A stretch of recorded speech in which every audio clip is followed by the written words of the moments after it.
Everybody, the last step is packaging and loading the materials.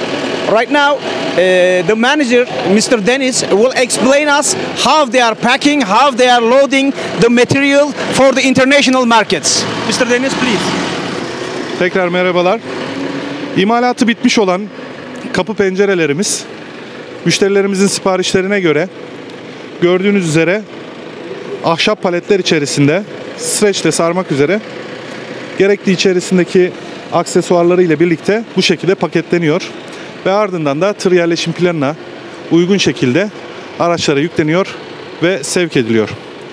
As you can see, the final products are making the wooden packaging and stretch film according to the orders of the customers and unloading to the trucks with a plan and then delivering to our customers.